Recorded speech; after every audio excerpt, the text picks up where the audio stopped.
Hello, everybody, and welcome to night 2 of the Dementia Information Series hosted by Acclaim Health. My name is Sandy Robinson, and I am the caregiver, one of the caregiver education coordinators in the Adult Day Program and Caregiver Support Services. And I'm really happy to welcome you all here. Tonight, the session will be on understanding changes in behavior. Last week, we had Dr. Lamb. Tonight, we have Ian Wright and Andrea Oattes, who are two of Dr. Lamb's colleagues, and they will be explaining more about the agency that they work for. Just some housekeeping I wanted to mention that our Q&A will be open for you to ask questions of the speakers this evening. And they'll explain a little more about how they will respond to the questions. And next week's session, if I forget to mention it, is going to be communicating with persons with dementia. And I will be presenting that next week. So I'd like to introduce my guest speakers. And Ian and Andrea, are you able to join me here? Hi, Sandy. We just can't start the video. It says you have stopped our video, but we can talk. We can say hello. Okay, so here is my first technological glitch. How do I, whoops, I'm not quite sure how I actually start your video here. Let me just check. No worries. So maybe we can just chat while you're doing that, Sandy.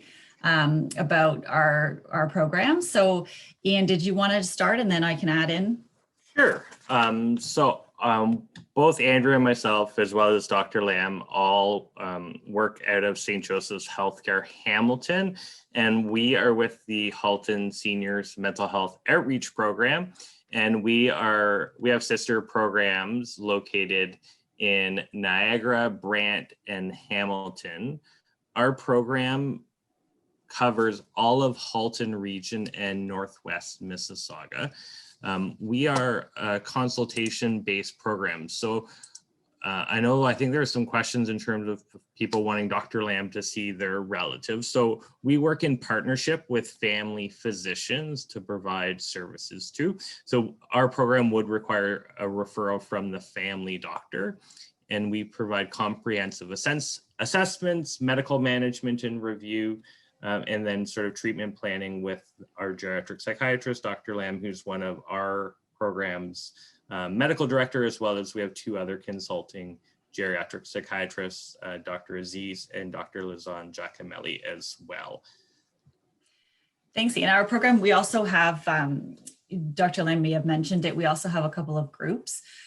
So did you mention the groups, Ian? And then we also have a concurrent disorders worker that I'll mention. So her name is Kate, and she's actually seconded from ADAPT, which is an addictions organization, and she works with our program helping seniors who have any type of addiction. So that actually has been extremely helpful having her with us. And I think for about the last 10 years, Ian, Kate's been with us. So she works in partnership with that, as well as the physicians.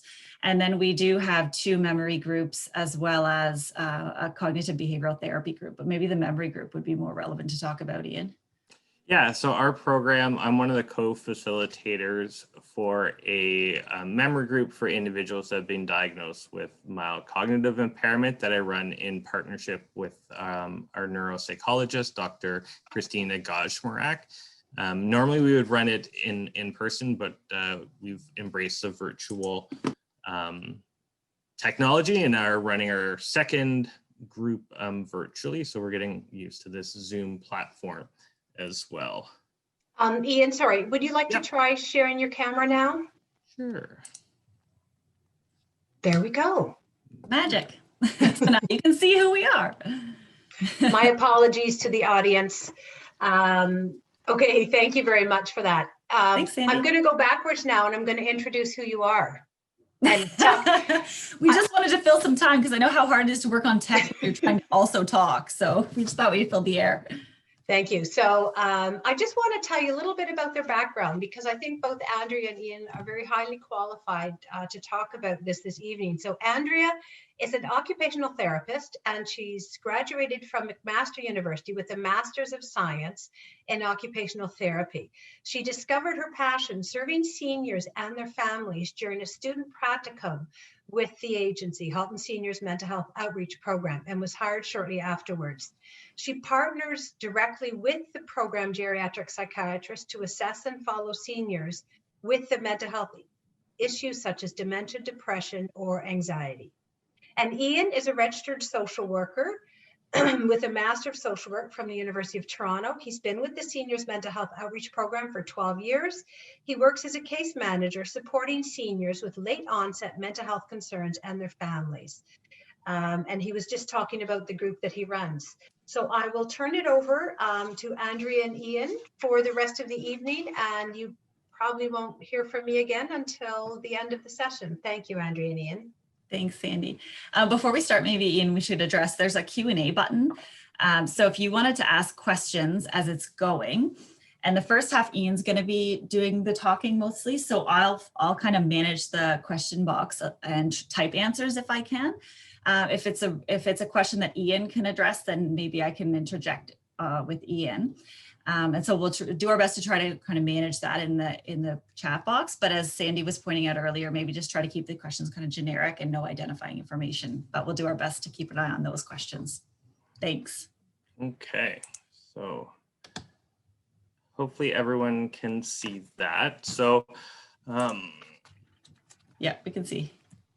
So here's the agenda for our topic. I will start the presentation, and then Andrea will do the second half of the presentation. We first, I'll start with a review of Dr. Lamb's presentation, just very briefly, to sort of, again, refresh people's memories of what he talked about, as well as to kind of set the groundwork for our conversation we're going to be having today on terms of understanding behaviors. Then we'll move into sort of symptoms of dementia, looking at what we refer to as the 8 A's we'll go through. We'll talk about distinguishing the 3 D's, dementia, depression, and delirium. We also have a brief conversation around sleep, which is a general theme that certainly we see through our work in the community and working with individuals with dementia. That seems to be a common one. And then we will have time at the end to do some questions as well. Before I move on there. So Dr. Lamb yesterday sort of did a brief overview in terms of memory, in terms of the 3 stages, in terms of registration, retention, and recall, and talked about the different types of memory, which we are going to kind of explore around helping us understand the behaviors in terms of declarative memory and procedural memory. So last week, Dr. Lamb talked about procedural memory, talking about learning skills and knowing how to do things. And then declarative memory, learning, all the things that we do know in terms of about things and when things happen as well. And I think he also highlighted that memory loss is not a normal part of aging, and that dementia is memory loss that impacts people's mental ability to sort of live independently in life, and is caused by many different diseases, with Alzheimer's being the most likely, which is about sort of 60% of all cases, as well as there's vascular dementia, Lewy body dementia, and frontal temporal dementia as well. So I think one thing that's important when we talk about behaviors in dementia is to recognize that we talk about sort of dementia as a memory disorder, but it's also many different components are changed as a result of the changes that happen within the brain in terms of personality, communication, movement, emotions, insight, and judgment. And we will go into more detail with these through examining them through the lens of the 8 A's and look at how sort of those are all impacted. The changes as well with the brain impact how people also interact with their environment and the people around it as well.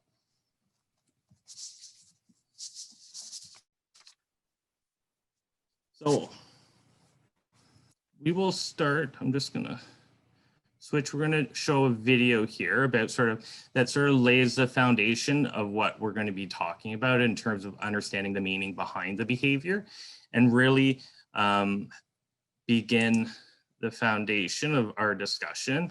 It's a brief video. I think it's about 6 minutes. It's by Teepa Snow, which some people may be sort of familiar with. I'm just going to get it loaded here.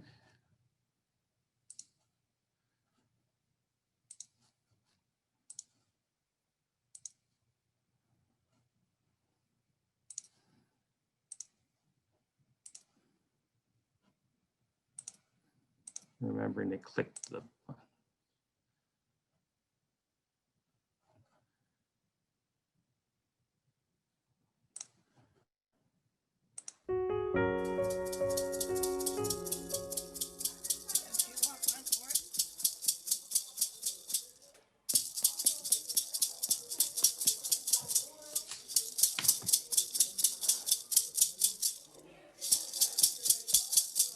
Challenging behaviors, that's how we see it. They're misbehaving, they have problem behaviors. We've got to do something about this. Now I'm gonna call a timeout right now because the biggest problem we have right here is you've already identified the source of the behavior. You're pretty sure it's them and what they're doing. Time out. You need to take a step back and realize this is much more complicated than you think. And instead of being such a strong judge and jumping to conclusions, what I want you to do is back off and reframe this. I want you to realize that they're doing the very best they can to try to communicate with you, to meet a need, to express that they aren't liking what you're doing. And unfortunately, you simply see it as not getting your way. What you don't realize is that you started this very frequently in your effort to be helpful. Let me just say to you, you weren't as helpful as you thought you were. I didn't really enjoy the help you gave me. I didn't get it. So you have a choice right now. Are you going to continue to push your agenda to try to get where you want? Or can you take that step back and go, okay, well, this isn't working. Let me rethink. So what you want to do when you experience a behavior you're not liking, you need to, whoa, take that step back. Take a deep breath, let it go, and realize now it's time to kick in the front of your brain and to become a really good detective. Try to figure out what might be driving what you're seeing, what you're hearing, what you're feeling, and what they're feeling. What maybe you're smelling and they're not picking up on, what they're tasting versus what you would be tasting. Because what you want to do is realize that you need to see it from their side. And once you see it from their side, you try to be in their shoes, figure this out. Suddenly, when you see things, hear things, experience things differently, and you make that choice, that decision to do that, the uh-oh becomes an aha, because you can start to realize it's the setting, it's the care, it's the gem. It's who they were before this all started. There's lots of pieces to the puzzle. Your job, if you want to do this well and do this over the course of this condition, is to stop the judgment, time yourself out, and reframe this behavior. Go from a challenging and frustrating, I just don't understand why she's doing this, to pausing for yourself, getting some help, maybe getting somebody else to take a look with you, because maybe you just can't see it because of who you are and how it works. But what you're going to do is take that step back, look more broadly, and at that point, make a decision. What are they trying to do? Are they communicating unmet physical need? There's basically 5 of them you want to learn about. Or an unmet emotional need. Or are you seeing the emotional need, but you're missing the physical need? Or was it something that is happening in the environment or happened earlier today? As I said, complicated. So you need some training. You need to know what's going on and what's not going on so you can quit sitting in judgment and start using this. That's the best tool. That and your ability to bring people together to help you. So with challenging behaviors, it's not about them, it's about us. and what we choose to do about this effort to communicate an unmet need, and helping us figure out what is the need and how can we better meet it for success for both of us. Making a positive difference because we choose positive approach to the care. Now remember this lady? What do you think she's doing? You see her beating on the chairs, making noise, annoying people, and you know she needs to go to the bathroom. It's been a long time. You've tried to make her stop, but she won't. What if I told you she used to clean houses for a living? I'm going to try substitution and a positive approach rather than trying to make her quit. Miss Leona.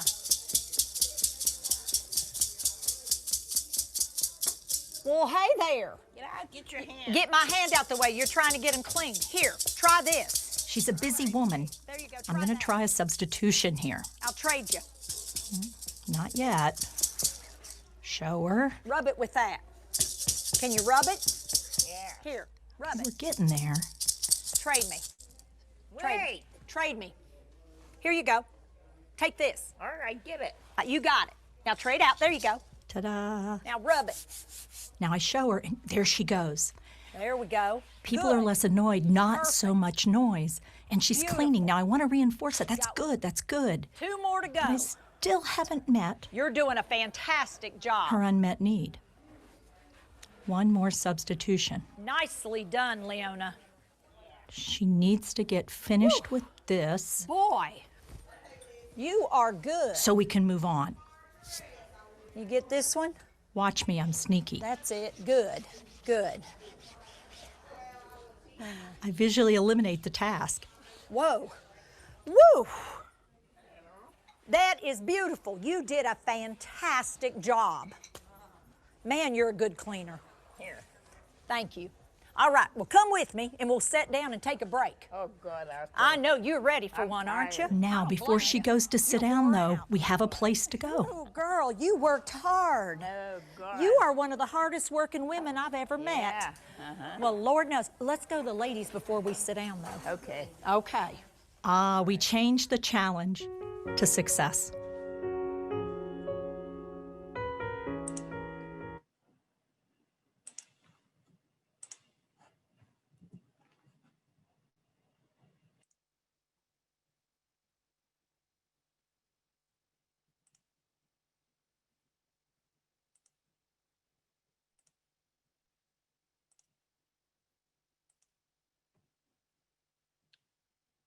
So you can see from the video, it really kind of highlights what we're going to be talking about in terms of being a detective to help determine sort of the meaning behind the behavior, sort of looking in terms of knowing the person, knowing their experience, and for us trying to make sense of their world. And there's kind of different formats that can be used in terms of to help us understand behavior in terms of unmet needs, or even looking at sort of low threshold where sort of their ability to tolerate stress and cope is reduced as a result of the dementia, or even looking at sort of all the different pieces together in terms of, you know, for our role, we've been trained in a form called pieces, which really looks at the individual in terms of the different areas in terms of physical, intellectual, emotional capability, environment, and social, and kind of explore each of those areas to try to help us understand sort of what's contributing or maybe sort of causing the behavior. Another one in terms of that can be helpful in terms of observing the behaviors and again, trying to help us be that detective to determine the meaning behind the behavior is what we would call sort of ABC. So A is sort of the trigger, the antecedent, what sort of was going on. This is where we sort of begin to search for possible triggers, both not only the environment or the external area, but also internal, what may be going on, what might be happening before the behavior happened that led up to the behavior. Was the environment noisy? Did something specific happen that maybe led to that behavior? B is really the specific behavior and really trying to look at sort of what was it in terms of describing how long did it last? What time of day did the behavior occur at? Really trying to get some information there. And then C is the consequence of the person's behavior. How did the individual respond? How did you respond? Did this help and stop the behavior? Did it get worse? And also an opportunity to kind of look at what could have been done maybe differently the next time if that intervention didn't work, and kind of really looking at it. So an example would be such looking at bathing, where someone does not want to participate in that task of bathing. What could be the trigger around if someone was either what we would call verbally responsive in terms of lashing out verbally towards the request? What might be sort of the cause? Could it be that they're been too rushed? Is the environment too cold, too warm? Not being able to do it for themselves? So kind of really looking at the behavior and trying to help us sort of figure out what may be sort of contributing to it, but doing it in a format that may help us understand and be that detective to help with the behavior as well. And this is certainly where keeping a behavior journal or log around where you could write down some of this information and kind of keep track of, because even in the video, I think both Andrea and I agree, having sort of a team sometimes can be helpful, or people to review it with in terms of your family doctor, even talking about family, friends, or even experts or specialized programs like us or Acclaim, or even through the Alzheimer's Society as well. So now we're going to cover the 8 A's, which is really to help us understand the way that an individual with dementia is experiencing the world. So these are the 8 A's, and we are going to go through each one individually and have a discussion around what we might see as a result of this A, as in terms of the behavior that may be shown, as well as looking at some strategies and sort of suggestions around managing some of the behaviors. So the first A that we're going to talk about is Anosognosia. So no knowledge of the illness. They don't know that they don't know. Then amnesia, loss of memory. Aphasia, loss of language. Agnosia, loss of recognition of items or people. Apraxia, loss of purposeful movement. Altered perception, loss of visual perception. Apathy, and then attentional deficit. So we'll move on. So Anosognosia. So this is the loss of awareness that there is a problem.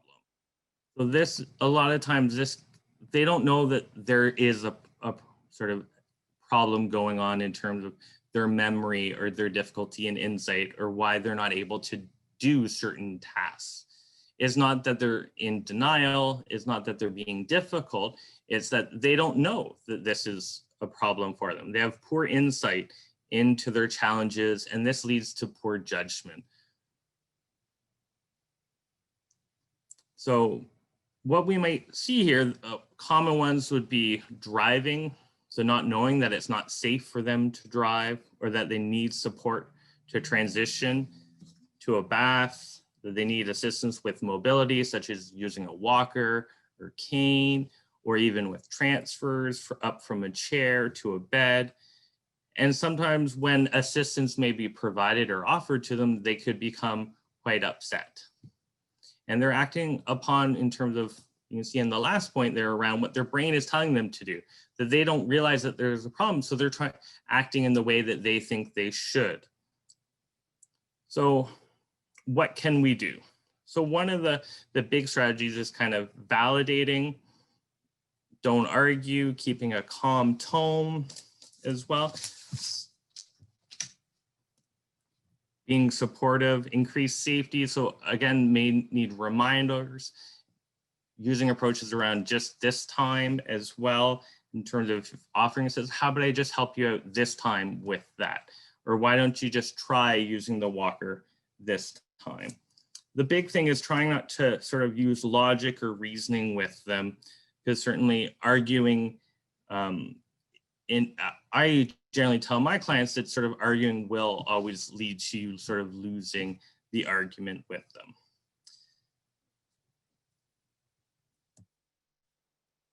Amnesia is the loss of memory and the abilities, both short-term, long-term, and procedural memory. So this is probably a very frustrating part of the illness in terms of people losing their ability and become quite repetitive around requests in terms of what's for dinner. And this can be quite frustrating when sort of being asked the same questions over and over as well. With regards to amnesia, we have to think of it certainly as a bit of an onion in terms of what's remembered, and what is learned last is the first to lose. So it begins pulling away the layers of memory from what was learned last all the way to what was learned first. This is where habits and procedural memory last longer into the illness. So this can be quite helpful in terms of using this to help us use motor learning to get tasks in sequence done and making some connections along the procedural memory. So in terms of looking at them in terms of sequencing of steps, and certainly with getting dressed or ready for bed can be quite helpful, and using those tasks to help them. If people misplace items, which is another sort of challenge with amnesia, keeping duplicates of those lost items so that you can hand them back to the individual can be helpful. Provide sort of cue cards even of those repetitive questions that may come up in terms of what's going on today that you can provide to the individual to hold on to and have them refer to it. Again, tapping into that procedural memory component where they could refer to their cue cards maybe through a prompt. And the hope is, because the procedural memory lasts, that they may continue to refer to it on their own when they're handed them in terms of prompting.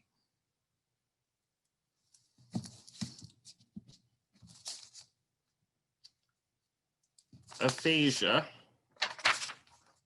is the loss of language abilities, the ability not only to express language, but also to interpret or receive language in.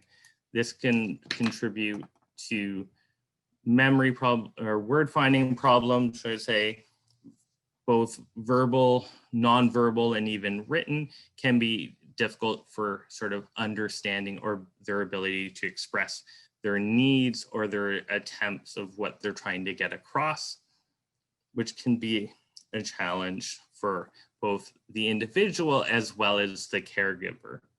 Some of this may contribute into behavior in terms of people being more socially withdrawn and difficulty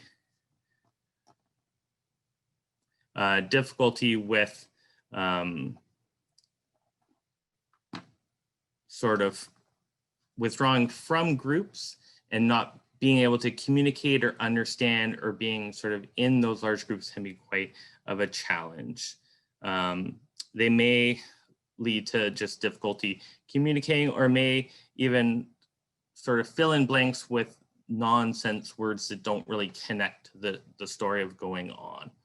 So in terms of sort of strategies, you can have sort of minimize the distraction in the environment. So when we talk about sort of interacting with groups, sometimes a large group may be overwhelming, but a smaller number of either one or two individuals may be a little more manageable than larger group as well as sort of looking at using short and simple phrases to help with the communication. If you are going to repeat yourself, trying to repeat it exactly how you said it the first time, because sometime with that receptive delay, having it repeated exactly the same way can kind of help with that understanding of what is trying to be communicated. But if you do change even one word, then the whole process can kind of start over again.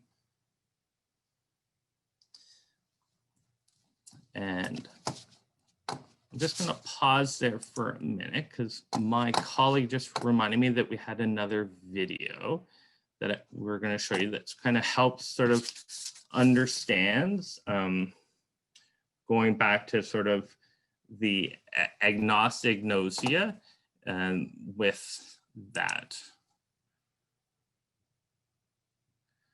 I just gotta find it here. I had it. Oh, there it is.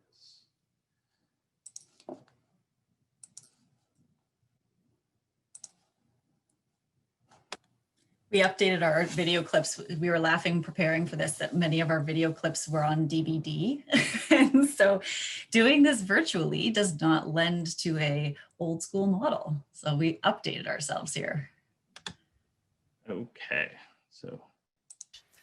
Well, I was in complete denial. I was scared. I'm still scared. I'm scared to death. I was very frustrated. I felt anxious. You know, my mom would get into these, she'd be like a mouse on a wheel, and she'd be very repetitive. She would tell me that there was people in the yard. There's all kinds of different kinds of Alzheimer's and dementia, but my mom's particular version has a lot of, she sees a lot of things. But, you know, I was always mad at her. She said to me, "You always seem like you're mad at me." And it just made my heart crush. And I was always saying, no, Mom, it's not like that. And no, we didn't do that. And no, there's not people over there. And Frustrated. It's so frustrating. And it's all stems from fear, Anne-Marie. This can't be happening, because we all know, I mean, I know what the hideous road of Alzheimer's looks like. My grandmother had it. And my mom is walking in those same footsteps.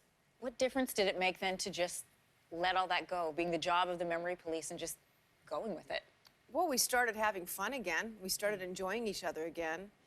I mean, I had to get help as well. That comes at a time really when I was doing things on my own and really dealing with meals and things like that. And I think I was still too naive to even reach out and realize that I had to hire someone to help me with my mom at home. We live in a rural area. But, you know, it's amazing when you just, I had a moment where Mom was saying, well, there's 12 people on your balcony with orange hats. And it finally dawned on me like 18 months ago. And I just said, well, you'd think they could pick up a broom, Mom, and get cleaning over there. And that was it. We were just off onto a new thing. And it was because I finally had resigned myself to stop correcting and just to start. I go where she goes now. I don't drag her where I am.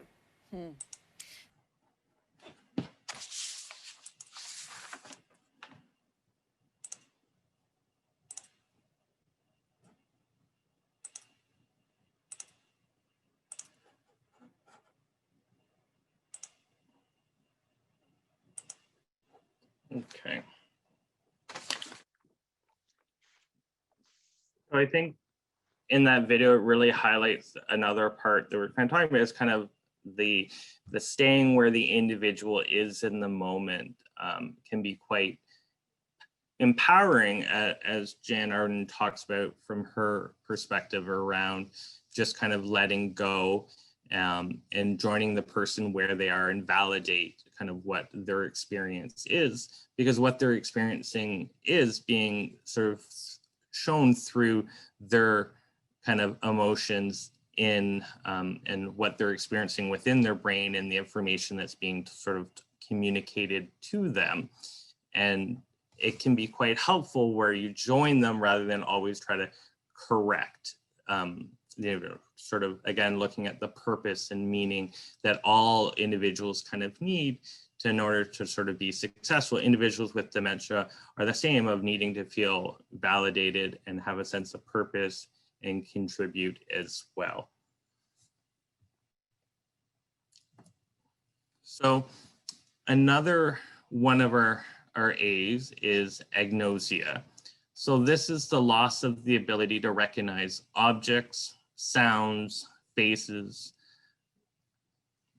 This can lead to sort of some frustration, some safety concerns, where common day objects are misinterpreted to be other items, in terms of being able to recognize a toothbrush as a toothbrush versus as a brush for the hair, which can sometimes occur, or misinterpreting the sounds, or not being able to recognize familiar faces, or even themselves as who that person is in the mirror as well, can kind of contribute to feelings of being frightened or afraid as well.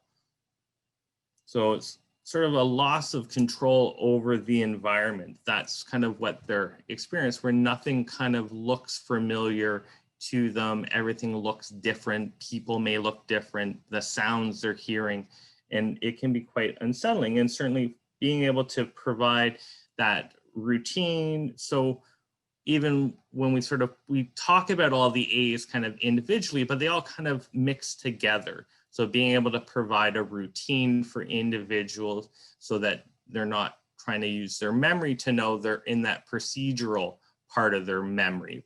They're not having to use their short-term memory of knowing what to expect, what's to come next. Providing individuals with objects, locking up objects that in terms of chemicals sometimes, or even scissors or other objects which they may misinterpret as well, and putting them out of sight, putting them away so that items can't be just picked up and used not as they're intended as well.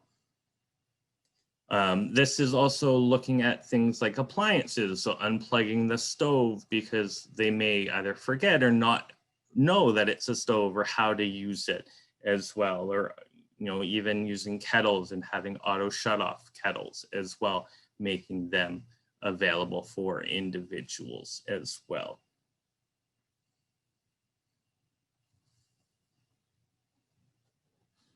Okay. So I will stop there, and I'm happy. It looks like we're good on time, so Perfect. I'm happy to.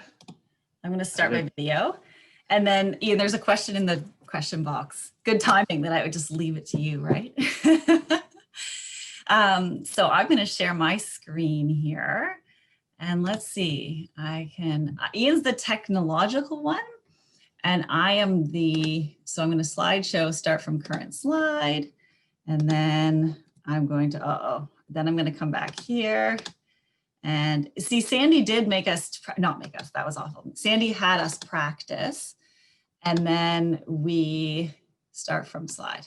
And now I'm an expert, as you can all see. This is when I missed the whole part of people actually being able to interact with us, but I'll pretend, I'll interact with myself. A lot of the terms we're talking about tonight seem very strange and words you're not going to use in common day. Like, you're not going to use these words in any kind of conversation. I think the framework is just to help us understand what we might see and then what we are going to do about it. Because the feedback we've had in previous years has been that it's not necessarily the terms and the information, it's what are we seeing and how do we not fix it, but how do we kind of manage that? Because I think the most important thing to remember is that you're never going to eliminate behaviors. We once had a referral to the program from one of the retirement homes near, I won't say which, and they said they wanted us to get rid of all the behaviors and manage everybody's behavior. They wanted a zero behavior policy or something strange like that. And we laughed because that's just not possible. So, and when families call me to tell us about the behaviors that they're observing, they're always just so almost crestfallen, like, this is what we're observing, this is what we're dealing with. And I always say, I would be shocked if you weren't seeing behaviors. If your parent or your spouse didn't have behaviors, that would be a huge shock. So that's the field tonight is more around what you will expect to see. And then more importantly, what are we going to do about it? Because as Teepa said at the beginning, it's our response to this. Because we can't change the person, but we can change how we respond. And that's 100% of it.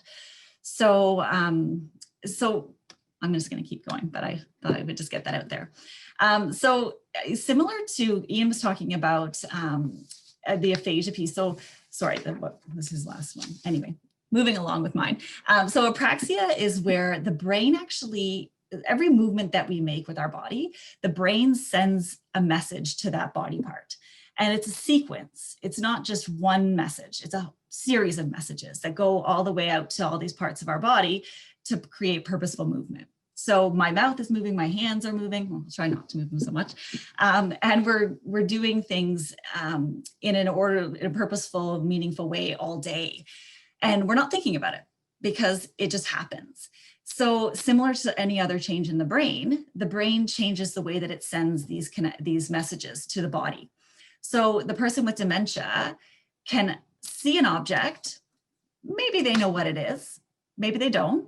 But if they do know what it is, they may not recall how that object is used and the sequence of events that have to occur for them to use that object.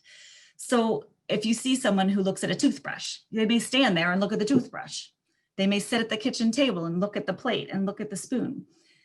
They may not understand that what they're lacking, but they don't even have that process to know to use the spoon, that this is how I use a spoon, or this is how I use a pen, or any other tool. These are where my glasses go and they don't go here, right? So these are things that the brain tells me without having to think about it.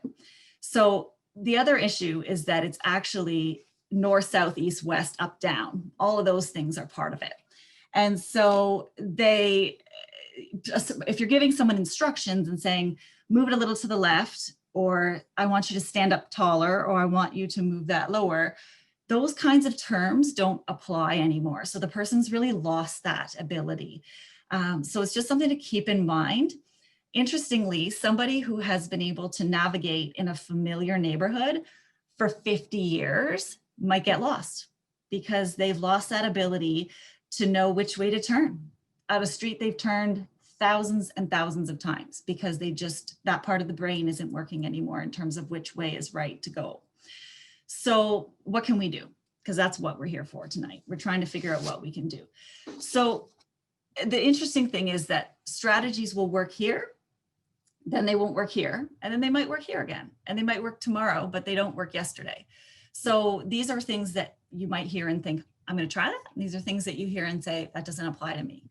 But we'll try to give some different suggestions. So one thing is to try to lay out the task for someone. So instead of saying, go brush your teeth, you would go with the person. You would put the toothpaste on the toothbrush. You would pass them the toothbrush, and you might even kind of get them started. But interestingly, that's not all there is. You'd have to cue them to where to go, then to spit, then to rinse. So all of the different steps of the task. And when I talk to my clients' families, I say, it's not about questioning, like, do you know what to do next? Or come on, it's offering. So you don't need to ask if they know what's next, offer it, because the person may not know that they need to ask what's next. So offer this. Next, this will be what you'll do. After that, we'll do this. So if you're offering versus that quizzing, because nothing's worse than when you don't know the answer to something and someone's coming at you with questions. That's a tough thing, right? So that's sequencing it out with them. And often getting someone started, because you can tap into that procedural memory that Dr. Lamb was talking about, right? Where he said about if it's something you've done all your life. So if you start that motion with someone, they can do it. They can carry that on because it kind of taps into the other spot in their brain. Another good strategy is to lay things out. So if someone if you say go upstairs and get dressed, the person might just go up and sit down on their bed.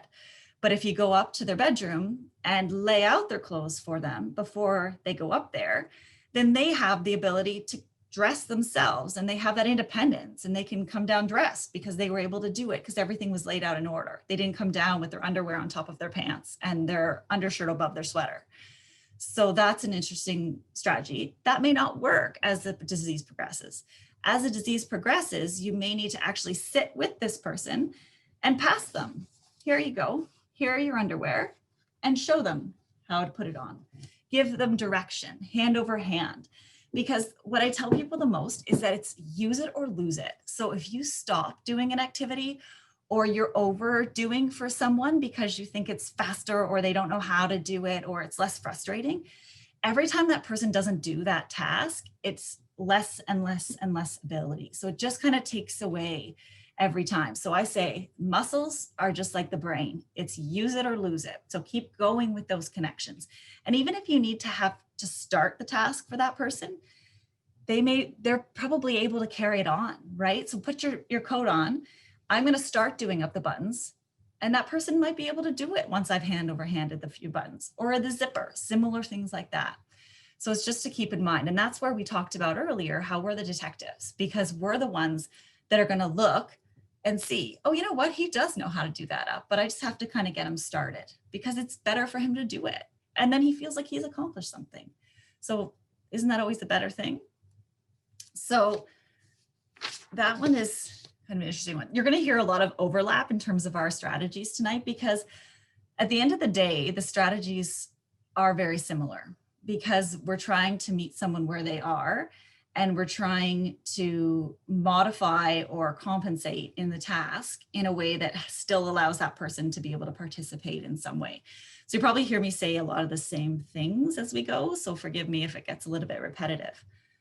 The next one is altered perception. So this is a bit of a deeper one, because there's a bunch of different types of altered perception. There's a bunch of different ways that the brain changes when someone develops a dementia. So the first one is kind of not the sort of, it's not probably the most simplest one to kind of understand, because we can all sort of envision this. So if you imagine that someone's likely 65 or over, they probably already have some visual perception, visual deficits. So they might have macular degeneration, they might have glaucoma, they might have some kind of age-related change to their vision already. So with that, you add on the changes in the brain that happen with dementia.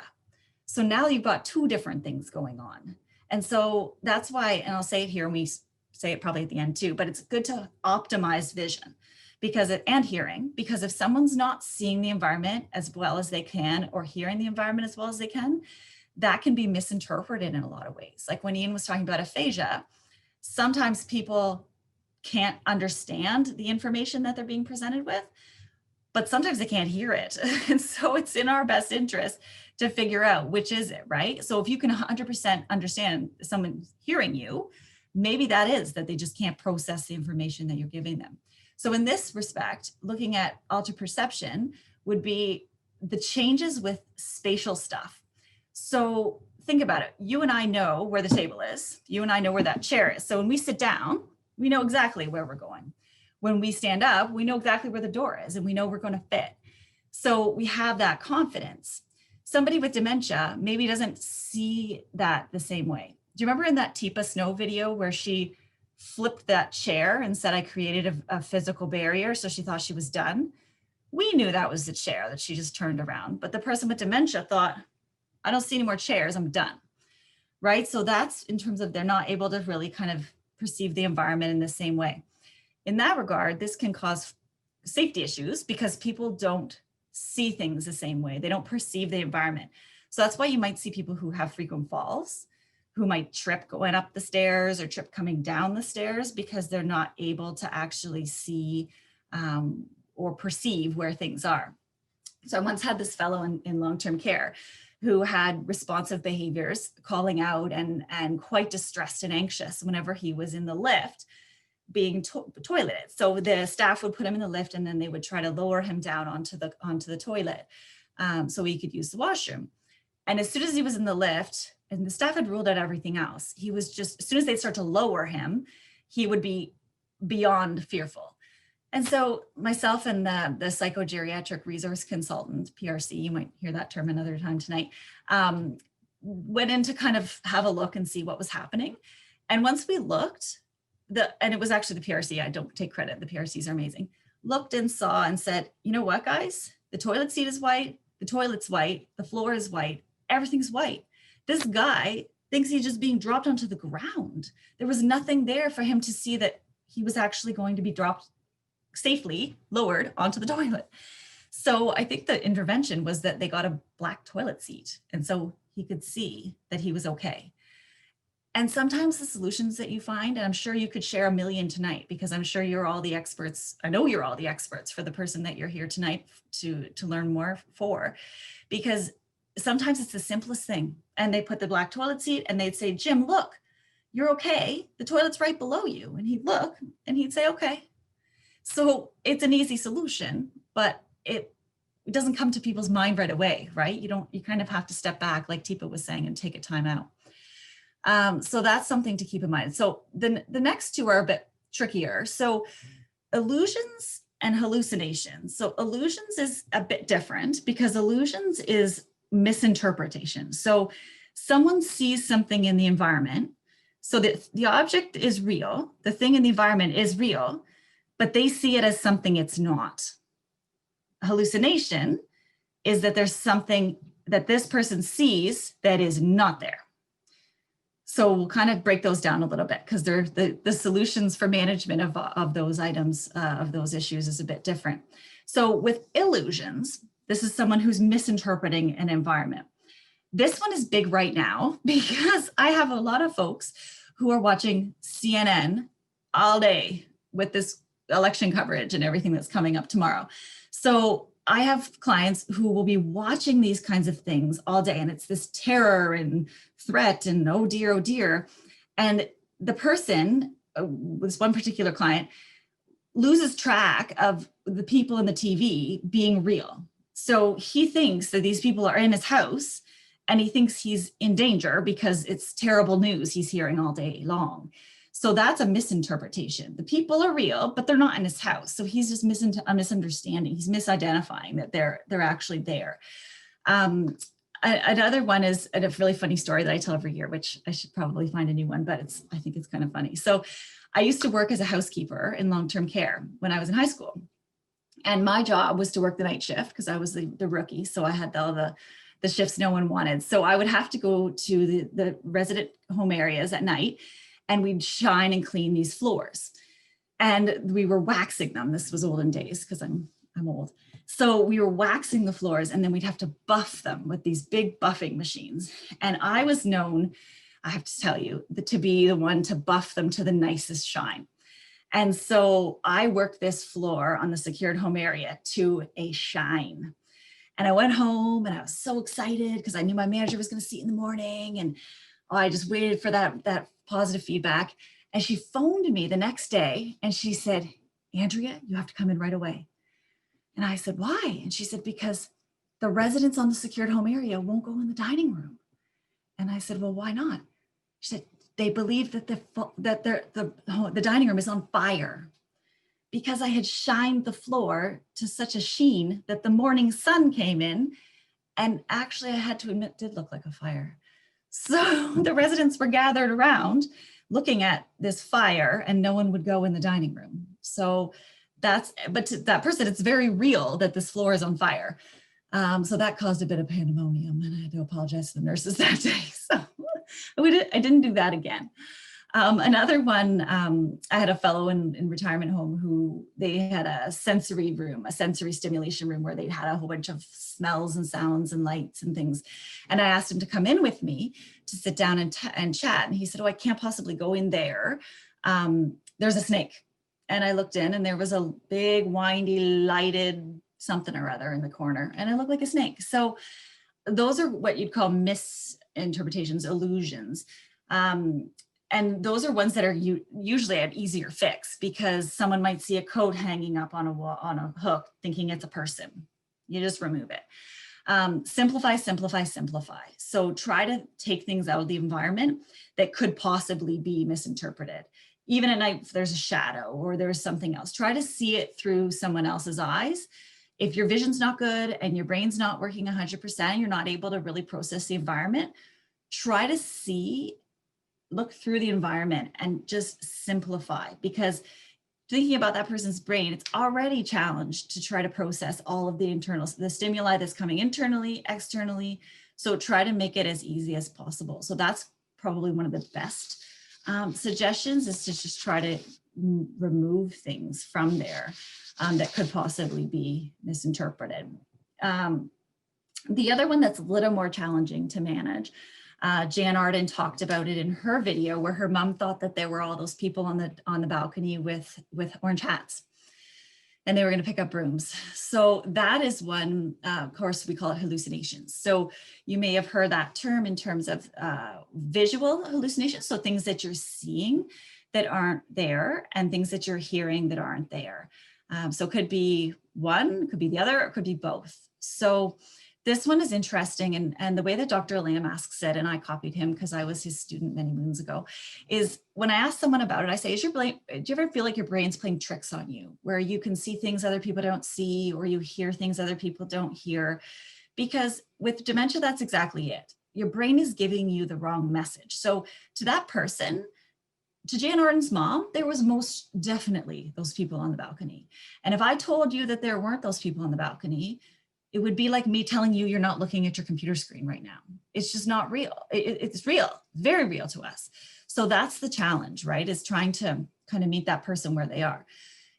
When we are assessing people with hallucinations, we ask them to describe it, and we want them to tell us in detail what they're seeing or hearing, or we get an observational report from other folks about what they think this person might be hearing or seeing, because the person themselves can't tell us. Because often you'll see someone talking to themselves, no one's in the room, having a conversation, or grabbing at things in the air that aren't there. That's another key way. So we can do it by the person telling us, or the other person who's with them telling us from an observational report. The second biggest question that we ask is that distressing to the person?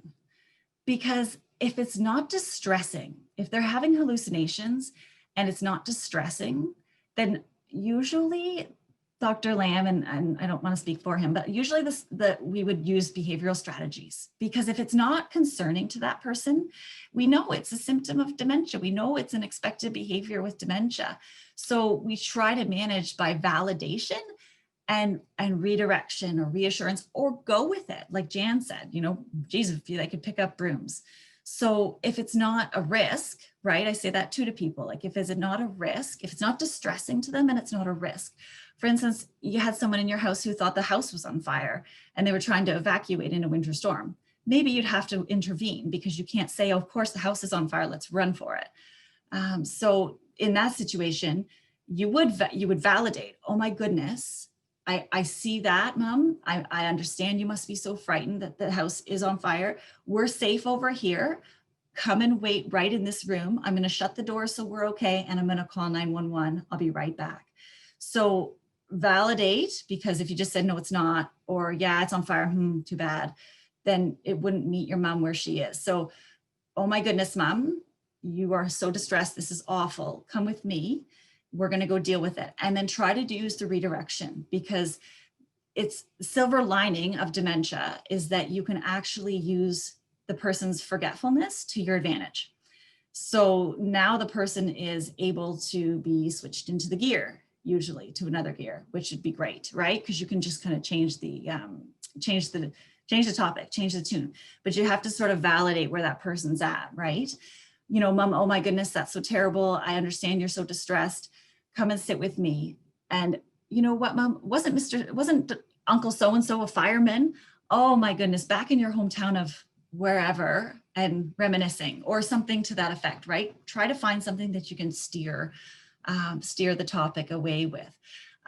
So that's the interesting piece is it distressing, or is it a risk to that person or to other people, right? Because if they think the place is on fire, I had a fellow who tried to evacuate the long-term care home himself, and that didn't end well. So, kind of keeping in mind where things are, because there are medications that can treat hallucinations, that can try to manage things, but we only use those in situations where it is distressing or a risk to that person or to other people.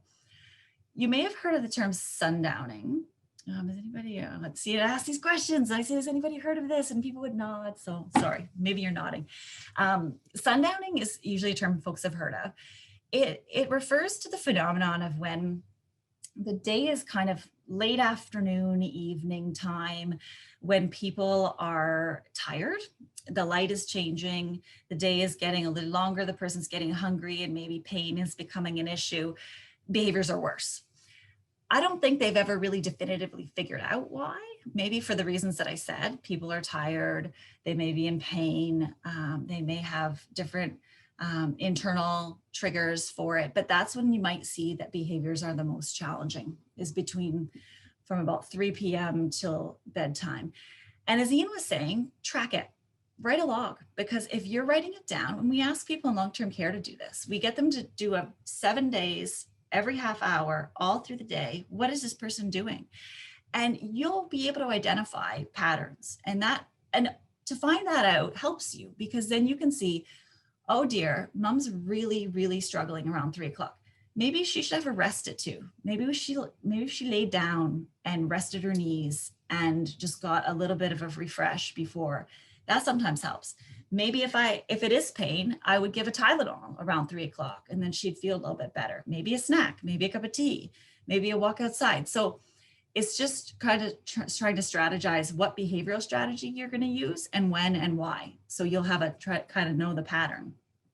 And that's, I think, just knowing that it is a phenomenon and knowing that things might be worse then sometimes helps people, because otherwise you just kind of think, oh dear, right, it's coming again, and it's going to be tough. But if you understand that these things might be occurring, and what behavioral strategies you might have set up already in place to kind of manage that would probably be the best strategy. And just making sure you're maximizing the lighting and again, the person's vision, because all those senses are what helps the person to identify things in their environment.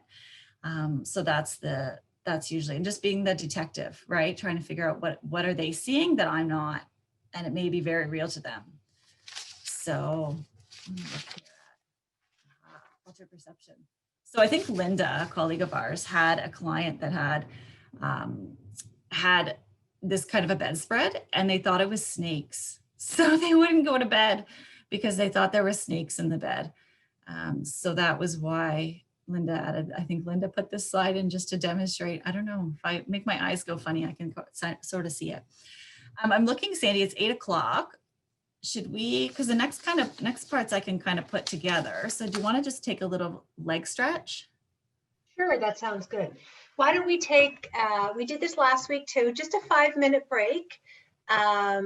We'll come back at 8:05, and when you come back, Andrea, please just turn your camera on again, and we'll get started. So this is our 7th inning stretch. I'll see everybody in 5. Excellent, thank you.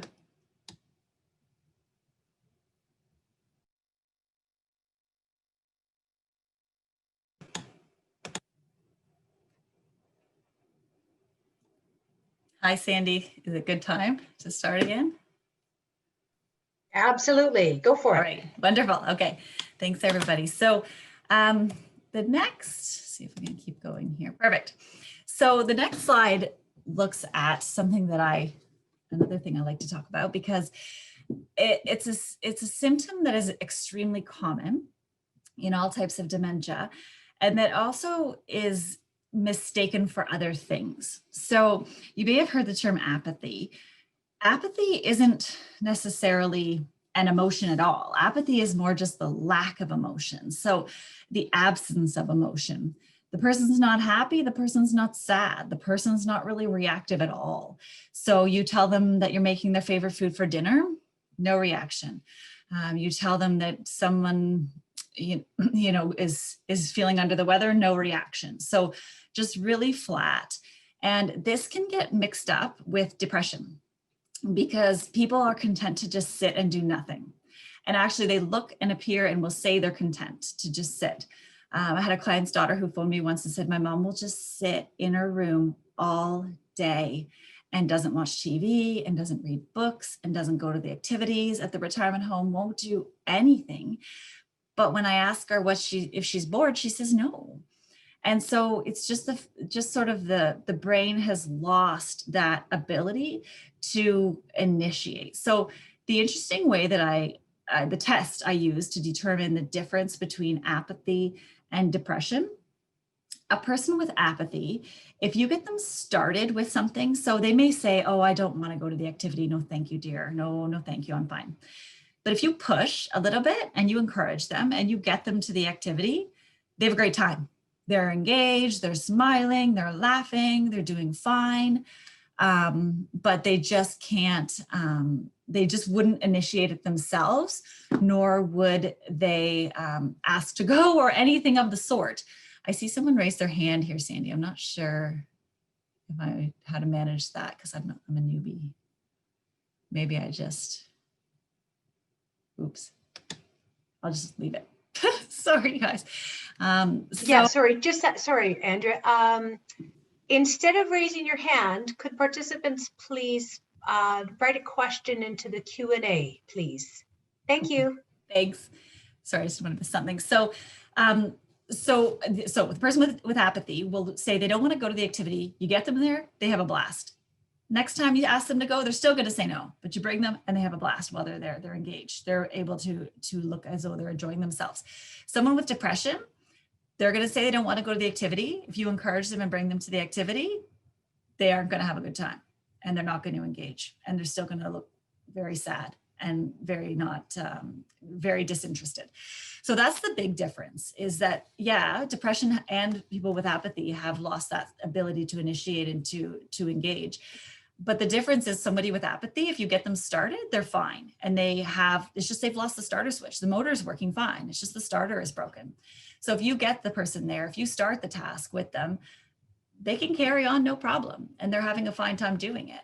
And the important thing here is that if you, as I said earlier, if you don't do things, it's use it or lose it. So if you allow the person to sit and stare out the window all day or to not engage in activities, then that's the trend, right? That's going to keep happening. So people with dementia need structure, they need routine. And families will, because we've all done so, we defer to people. You say, would you like to, or do you feel like going, or what do you think? But the language should shift more to, instead of that being, I need your help, or can you come, or let's go. More of an assertive language versus something where you're saying, would you like to? Because the person may just say no forever. So it's more just, I need your help, and take them by the hand and let's go. So it's more of a less of an option and more of just, okay, I'm coming with you. I also have trouble with this one where people say, well, the client themselves or the client's family will say, well, they can't engage in the same activities they used to, so there was just no point. And being an OT, I always fight this one because I say there's a way to do the activity no matter what. So you can say, yes, I was interested in Scrabble. Mom used to play Scrabble. She was a Scrabble queen. And, oh, she can't play Scrabble anymore. You can still play Scrabble. Just don't keep score. Don't challenge her words. If she wants to put a word up that's not a word, does it matter? It doesn't matter at all because she's participating. She's engaging. You're conversing while you're playing. Maybe she used to make tarts and pies and all kinds of desserts, but now she can probably use those Pillsbury ready to go cookie things and put the cookies onto a cookie sheet. Is she working her muscles? Is she engaging in conversation? Is she following a recipe with your help? It's a win, right? And trying to break off an activity that is small enough that the person can feel that they've accomplished something. So an activity that ends in a result. So I made cookies, or I helped to mend up this, put a button on my grandson's uniform pants. Something that is that procedural memory, maybe a little bit, but someone got me started. I threaded the needle. I did the first few, and then I passed it to you and you kept going. And then you finished it. Thank you so much, Mom. That was so helpful. And who doesn't want to hear that, right? And so people with dementia want to feel like they're accomplishing something. It's awful to sit and feel you're not doing anything in a day, right? So breaking things down.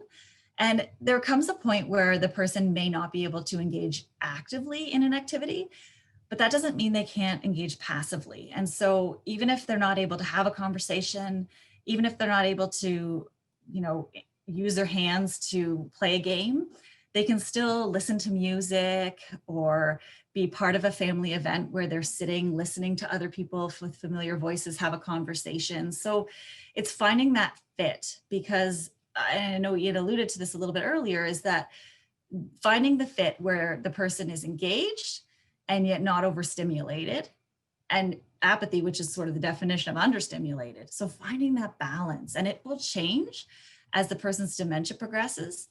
And it will change day by day. So like all of us, we have good days and bad. So you might find somebody has a really good day and they're up for it. They're up for this activity with a couple other people. Maybe on another day they wouldn't be. So it's kind of planning for that.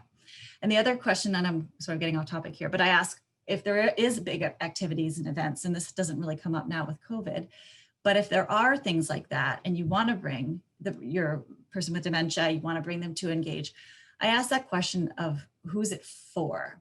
right? Is it for the person with dementia to engage and to enjoy it? Or is it for everyone else to feel that, you know, I'm glad we've brought mom here because she's part of it. So, you know, what will mom get out of it is more the question. So making sure there's a good fit, because people can get very easily overstimulated at big gatherings. And again, I should take this off my notes, because who has big gatherings anymore right now? I shouldn't even say big gatherings will be flagged with COVID talk. So that's the interesting thing. My other pet peeve on this is that people say that, this one spouse said, oh, my wife's lazy. I'm like, she's not lazy. Nothing to do with lazy. So that's trying to find that. It says here on this slide that it's common in folks with frontotemporal dementia. That's just because the frontal lobe, which is affected by all dementias eventually, is your control center. So it's what plans and executes and sequences activities, events. So that's your starter. This is your starter right here. So in frontotemporal, it's affected more and more earlier on, but with every dementia, you'll eventually have changes there. So attentional deficits. This is an interesting one because it looks at the two ends of the spectrum, people who can't focus at all and people who will only focus on one thing. So there's behaviors with both, or challenges with both, I will say. So people who have an ability to maintain attention, some of the challenges with that would be that someone is not sitting long enough to eat a meal. So they're distracted in the dining room, there's something over here, I'm gonna get up and I'm gonna walk away. So those folks are gonna maybe lose weight, they're gonna get dehydrated, they're gonna have health issues because they're not eating well. So that's one of the problems with being too distracted. So that's one end of it. The other end of it is people who can't change the gear and who get fixated on things. So I had a client once in long-term care who was and again, the whole story, as Ian was saying, the piece is looking at the person as a whole. He was a retired businessman and he developed dementia, and his wife told me he used to fly all over the world and he was never home. He was on an airplane every day. So this man in long-term care got up every day and he packed up all of his belongings into his suitcase and he was ready to go because he had to go to the airport. So could someone please call him a car? And that happened every day. And so the staff would try to plead with him and say, you're not flying anywhere. There's nowhere to go. You don't need to fly. You're done. But none of that really worked with him. And so the PRC actually came up with a letter that was on his company letterhead. This was her idea. She didn't write the letter, but his client's wife helped us. And we wrote a letter to him saying, Mr. So-and-so, your apprentice such and such is going to go on this business trip today. You're allowed to have the day off and you can take it easy. And so they would pass him this note, and a silver lining, every day he would forget that that this note was that he had read this note before. And then interestingly said it worked beautifully. And then that was just prior to COVID. And then now COVID hit. And then there's all this stuff from the government about how there's a travel ban. So one of the staff called me and said, you know what? The BSO, behavioral support staff called me and said, now I'm giving him this Canadian travel ban. And he reads this and says, oh gosh, can't travel anywhere now. So let's just go watch some TV. So it works, right? And some people have trouble with this because it's actually, you're lying, but you're lying with the person's best interest in mind, right? You're trying to shift attention. You're trying to get the person off that, because every day this fellow is anxious and upset because he's late and he's not getting to the airport. So that distress is much worse than him getting a fake letter that says he doesn't have to go today. So it's just trying to use it to our advantage. I'm sure a lot of you have managed this yourselves, right? With white lies. Oh, it's not happening today, or don't worry, they canceled it. So things like that can help. And at first it feels weird. At first it feels strange because it's a shift in that dynamic. Because I had one client's daughter said to me, I could never lie to my mom. It's my mom. And then as it went on, and as her mom got more and more and more and more anxious, she said, you know what, Andrea, I just kind of realized that it's the disease. I'm lying to the dementia. I'm not lying to my mom. I'm lying to this part of the disease in her brain. And then it settles her. So it's worth it. But it sort of takes a bit of getting used to. Okay. So I'm just trying to monitor our time here. So delirium is another one of my favorite things to talk about. You can see I love my job. So delirium is a term a lot of you might have heard before.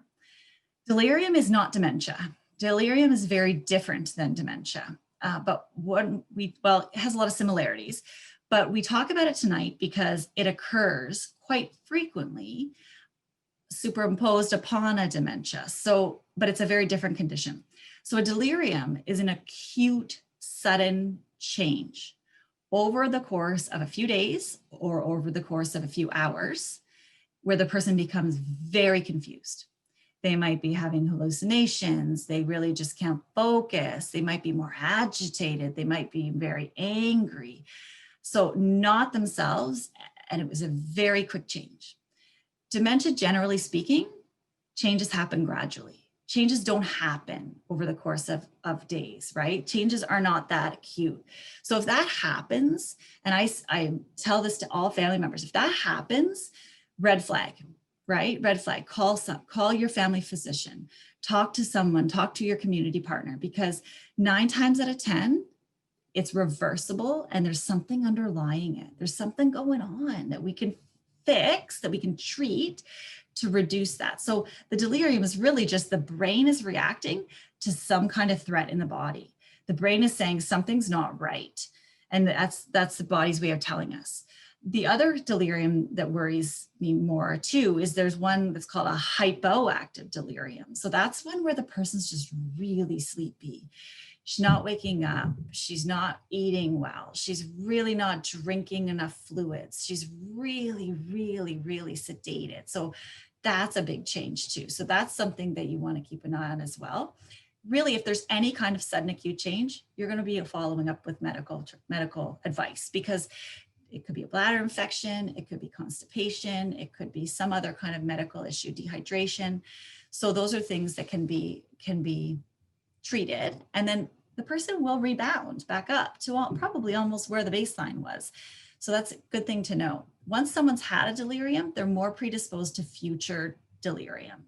So I have a daughter who knows exactly the symptoms, and she'll phone me and say, Andrea, mom's got a UTI, and I know she does because I can see it. And families will get so good at this. And because you're the families we're talking about, you guys are the ones that know these folks so well. So you'll be able to tell us, and we trust you and we rely on you. So you'll call me and say, Andrea, something's up.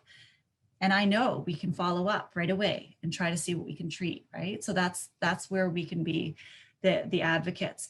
The other thing you can advocate for is that if someone is so ill that, let's say, they have to go to hospital because they have a delirium. So advocating for the fact that this is a change. Yes, my loved one, my spouse, my mom, my dad has a dementia, but this is different, because sometimes folks in ER in their, busy, overwhelmed days will say, oh, it's a dementia. But you're going to advocate and say, this is different. And I think we need to rule out some kind of infection or some kind of underlying issue.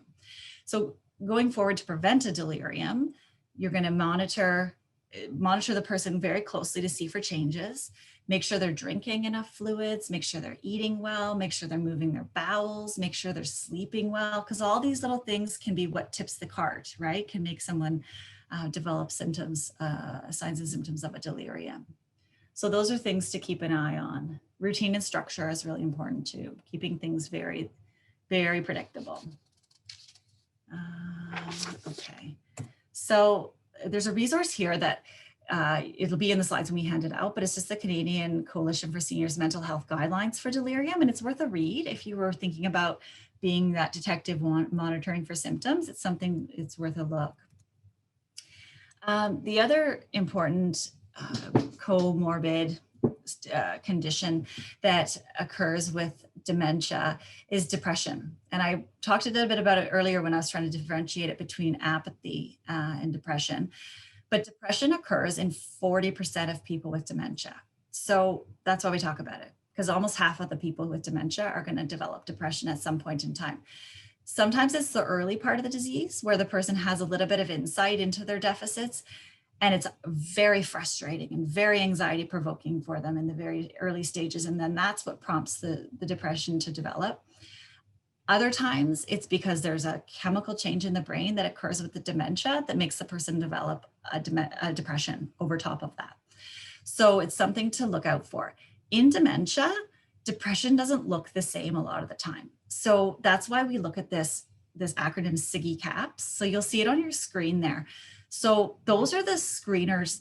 These are the symptoms we as clinicians screen for when we're trying to figure out if someone with dementia has, or anybody, this is the screener for anyone to look at depression, but it's especially helpful with people with dementia because they may not tell us they're sad. They may not tell us much. So we have to look at these symptoms. Is there a sleep disturbance? And we'll talk more about that later. Do they have, they have low interest, low energy? Are they feeling really slowed down? Like they can't focus. They can't really pay attention as well. They aren't eating well. Maybe they lost weight. Maybe they have an increased appetite. They're eating more. And maybe they have the feeling that life isn't worth living anymore. And these are things we ask everybody that we see, every single client that we see, we ask these screener questions because we don't ever know, right? We could get referrals into our program for memory change. And once we ask these questions, we find out that this is an issue too, because depression can look like dementia and dementia can look like depression. So it's something that we have to kind of rule out, because if someone has impaired cognitive functioning, they can't focus very well because of their depression, they may appear like they have a dementia. So that's why it needs to be ruled out. So that's why we look at observational scales with people with dementia, because they often can tell us whether they do or don't have feelings of sadness or that. In dementia, it can also, and seniors, it can also appear as irritability and anger. So that's another interesting thing to look at or to be aware of. Another interesting manifestation is physical pain or somatic symptoms, we call it. So things where people might say, I had this lady who had a stomach pain for years, and she was worked up by every doctor that there was, and no one could find a cause for it. And she just had debilitating stomach pain. She couldn't go to the dining room in the long-term care home. She couldn't go participate because she always just felt so sick. And finally, the doctor from our program saw her and said, you know what, I think she's depressed. I think this is a manifestation of her depression. And she's manifesting it physically. And so we tried her on an antidepressant medication and her stomach was cured. And I remember her husband coming to me and saying, oh my goodness, she has her life back because she can actually participate in things now and be part of things because she doesn't have this pain that's holding her back. And sometimes it's a tough one for seniors to admit because generationally speaking, depression and mental health stuff wasn't really talked about. So the other piece that I wanted to address too, because you're all here as caregivers tonight, is the rates of caregiver depression are really high. So for a couple of reasons. The number one reason is because it's a thankless job. And by that, I mean, the person with dementia very rarely is going to appreciate and acknowledge what you're doing because they don't have insight. So they don't have insight into their deficits. They don't have an awareness of where you're compensating and adding and helping. And so they're not going to say, oh my goodness, thank you so much. I really appreciate that you rearranged your entire day to help me. Very, very rarely will that happen. So no one's going to say thank you. And you give and you give and you give and you give. The second reason why it's very draining is because despite all of your efforts, the person is going to continue to decline. And that's tough because you give and you give and you give and you work and work and work. And the dementia just keeps going. And so that's why it's just such a draining role to be a caregiver. So I say this every year, if you have, or if you're struggling and you're having a hard time coping, you have to step back and get help because you're holding this together, right? Yeah, I'd say that to caregivers. If you're sick or you can't cope or you fall apart, what happens to your husband or your mom or your dad, right? You have to keep yourself healthy. And part of that is your mental health, big part of that. So trying to keep an eye on yourself is really, really, really, really important. So I'm sorry if I'm harping, but I feel like that's kind of an important point. Okay, and then the depression resources up here as well from the Canadian Coalition. Check the website out. It's evidence-based stuff that's really current, and it looks at, I know nobody really cares about articles and stuff, neither do I, because I graduated so long ago, but it's just a succinct sort of summary of treatment and management of these symptoms, of these diseases. So keep an eye if you feel like going to dive a little deeper. Sleep. So I told Ian on the break, maybe we can do these together. Ian, do you want to take a? Sure. Yeah. So we actually added this slide into the presentation because it's a common, certainly, concern that comes with dementia in terms of the dementia, in terms of some of the brain changes, impacts an individual's natural circadian rhythm. So that's the rhythm that enables us and sort of begins to tell our body it's time to go to sleep and to initiate sleep, is actually can be sort of disturbed. And there's some sort of behavioral strategies that can be implemented to kind of help. And I think one thing throughout this presentation, I think we've kind of talked about is routine. And here we see again on this the slide here in terms of developing a routine for bedtime. So that would be looking at developing a routine with the time and even items. So doing the things to get ready for bed, trying to do them in the same way. So if it's sort of pajamas first and then teeth, and probably even if you sort of think about yourself, you would actually probably get ready for bed almost the same way every time in terms of, you know, brushing your teeth first and then getting ready for bed, or getting ready for bed and then sort of doing those tasks. So just really putting that in. Or even another part they talk about is sort of having a transitional item. So having some kind of item that helps signifies for the individual with dementia that it's now time to sort of start that routine or start to go to bed. And that item would be sort of personal to the person. That may be a comfort item, something they find sort of comfortable, that begins to kind of calm them down, and give them that sort of signal it's time to begin moving into sort of sleep. Certainly the other piece is limiting stimulation. So this is everything from caffeine. Physical activity is great during the day, but you don't want to do something physically active close to sort of the bedtime that's sort of been targeted as the time for the individual to go to bed. So avoiding caffeine, even social gatherings, if they're overstimulating, kind of activating and waking the person up.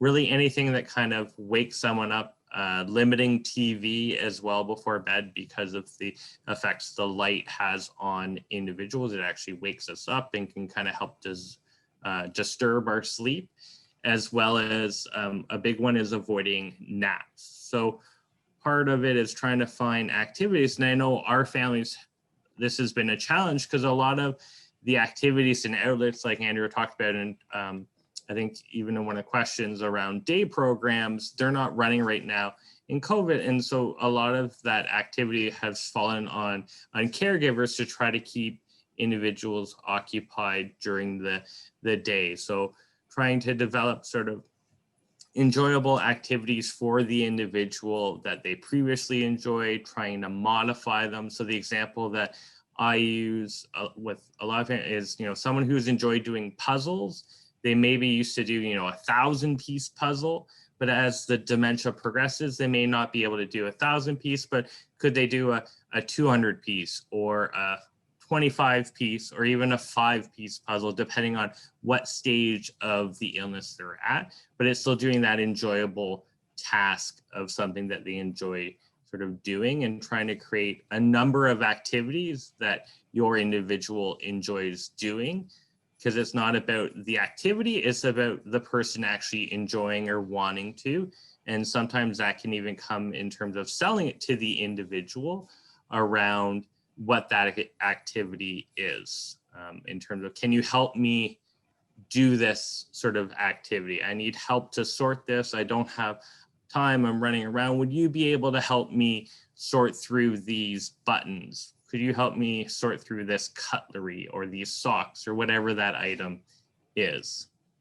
And I also thing about, I was gonna say the great thing about that is the silver lining that they may not remember that they already folded the laundry. So if you, I know some families have a basket of socks that they just undo all of them and then bring them back to mom to do them again, because then she feels like she's helped, and she does once in the morning and once in the afternoon, but it keeps her engaged, right?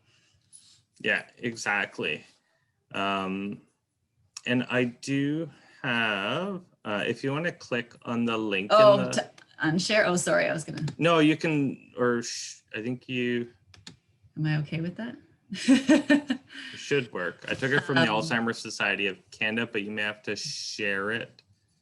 Yeah, true. I guess I have to change it here. I'll unshare my screen, Ian, and then you can stop share. And while Ian's doing that, I can say the interesting thing that one of our doctors says is that the body doesn't care when it gets to sleep. So if you get if the person's getting 2 hours in the morning, a 2.5-hour nap in the afternoon, and a 30-minute nap after dinner, that adds up, right? So you kind of track that. So it's similar when Ian was saying to the behavioral log, if you look at how much sleep a person's getting throughout the day, the numbers quickly rise, and you realize why the person's awake at night, because the body got the whatever many hours it needed, 6 to 8 hours of sleep, and doesn't need it at night, but that's when the caregivers need it. And so we want the person to be sleeping when we're sleeping. So this is just a sheet that looks at tips and strategies around sleep that was developed by the Alzheimer's Society.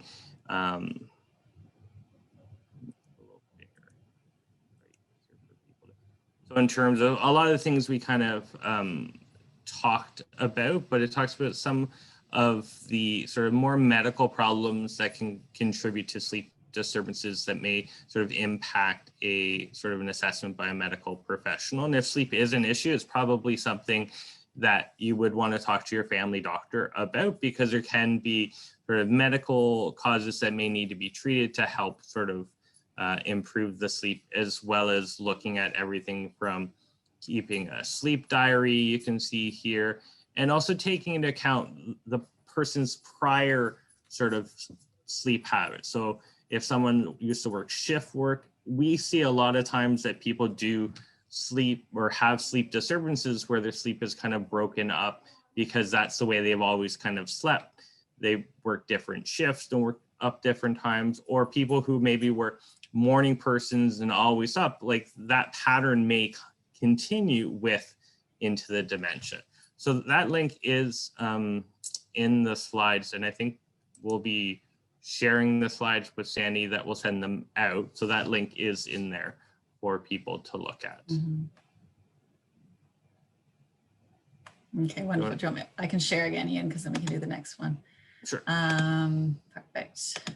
So we just wanted to do a bit of a wrap up. So the biggest piece is, and easy for us to say, and I say this to families all the time, we're clinicians. So for us to give this advice, it's very easy because we don't have an emotional connection. The very tough thing for everybody listening tonight is that you have an emotional relationship with this person. You have many years of all kinds of layers of things that have shaped the way that you interact. And so it's very hard when that person is being, as Teepa said, difficult or obstinate or not engaging. It's very difficult not to take that personally. And I think the number one thing to remember is that as the brain changes, the very last thing in the person's brain with dementia, the very last thing to change is the amygdala. And don't worry about that word, but really it's what stores the person's ability to read emotion. So that person with dementia will be able to read your facial expression, your demeanor, your nonverbal body language until the very end stage of the dementia. So that is your tool forever. But that's the tool that's the hardest one to control. So it's the hardest one to not let on that you're getting annoyed that you've heard that question 16 times, and let on that the person has told you no 43 times, because that's the issue, right? You have to kind of be able to step back and take that breath and know that, okay, I need a break. The person's safe. I'm just going to walk away. I'm just going to take a deep breath, right? So Ian, you want the next one? Sure. Oh, you're on. So, I'm sorry, I was answering questions. Oh, sorry, you were being it's a okay. good case. Yeah. I can keep going. So I think the other part, I'm sorry, I was happy. So oh no, okay, go back. So I got all it. behavior has meaning, right? Sorry. So this is the whole part about being that detective, which does kind of go in, I think I'll take number 3 as well, around keeping that behavior log or journal, because sometimes, and this is for all of us, is when we rely on our own memory to look back at things, sometimes we either perceive things are happening more frequently than they are, or maybe not happening as frequently as we think they are occurring.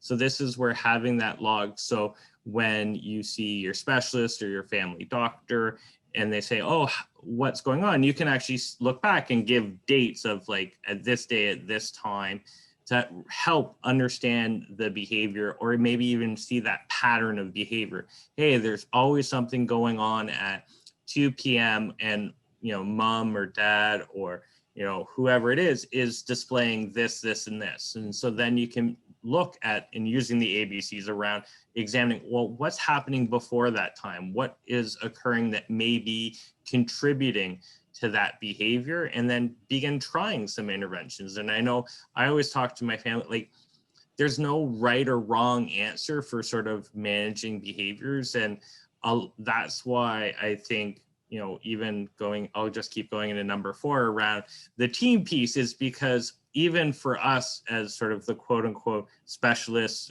involved, we rely on each other as colleagues around these examples we're sharing, that, you know, oh, so-and-so tried this with a family member. So for example, you know, the mirror is a common example where someone doesn't recognize themselves in a mirror and thinks, you know, there's an intruder in the house, but in reality, it's actually them. So if that's quite distressing, then, you know, removing the mirrors or covering up the mirrors, and kind of all those strategies are learned through kind of us talking as a team and coming up with strategies at times for certain challenging behaviors. And that's really developing your own team, you know, through coming to these education sessions through Acclaim, staying in contact with your family doctor, getting specialists involved as needed as well around some of the behaviors. Because sometimes behavior approach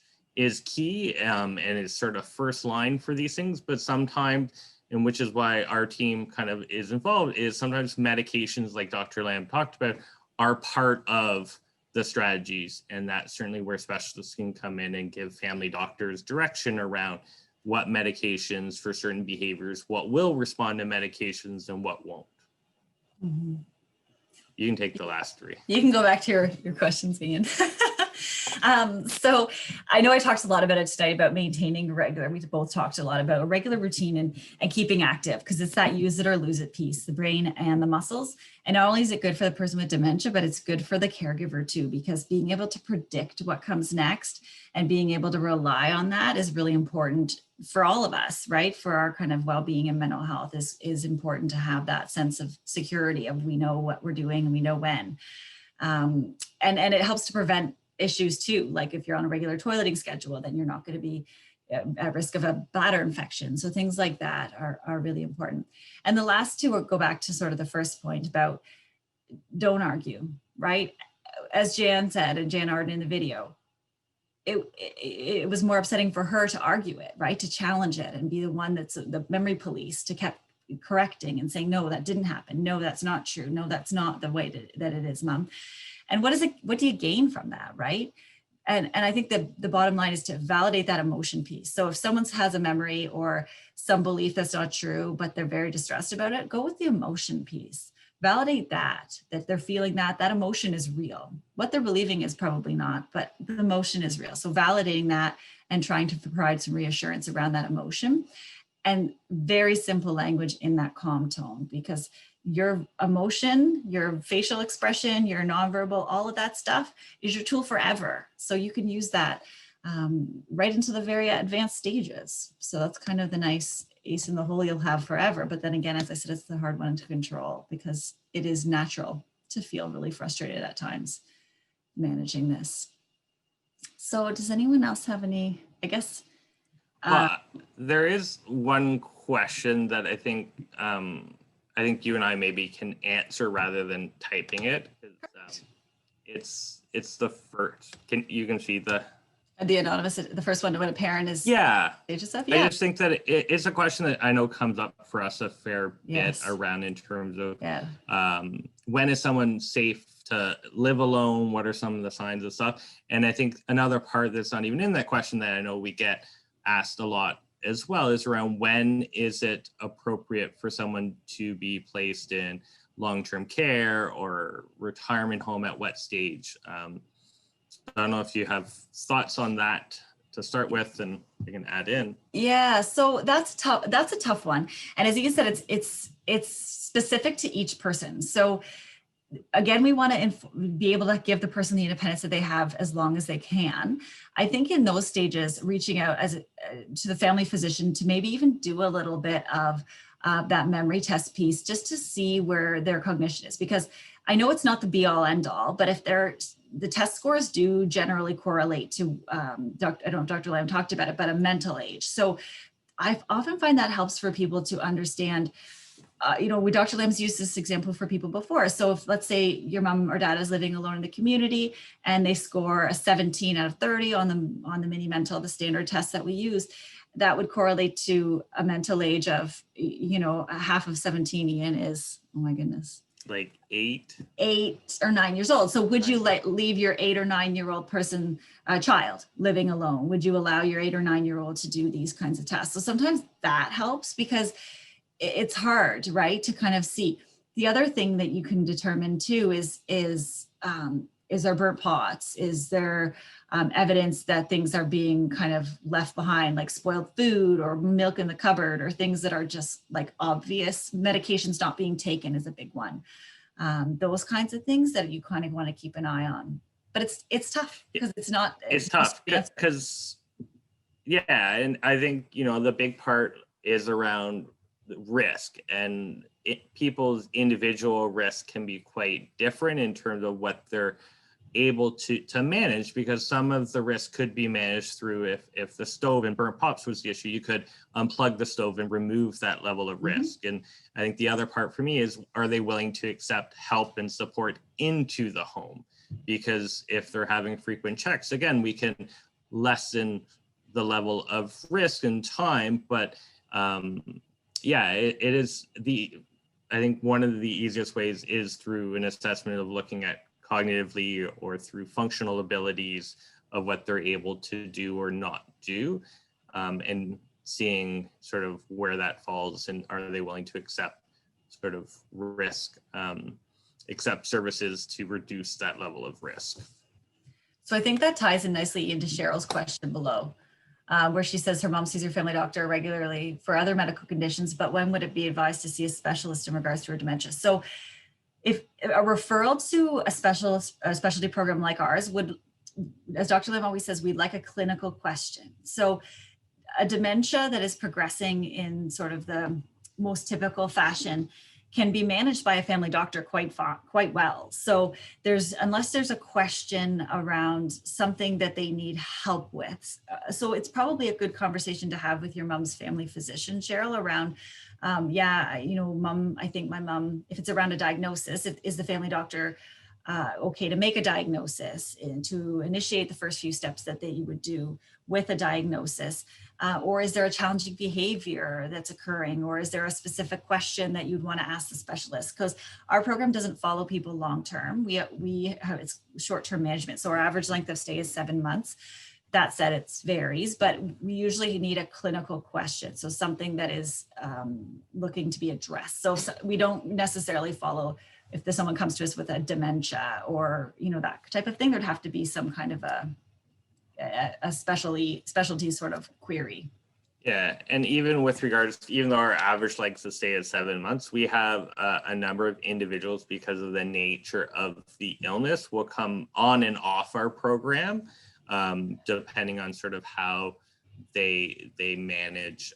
So if because the illness is constantly progressing, and there are sort of changes, or there may be new issues may emerge as a result of the dementia that needs further support, or modifications around approaches or medications, and people will come on and off our program as well.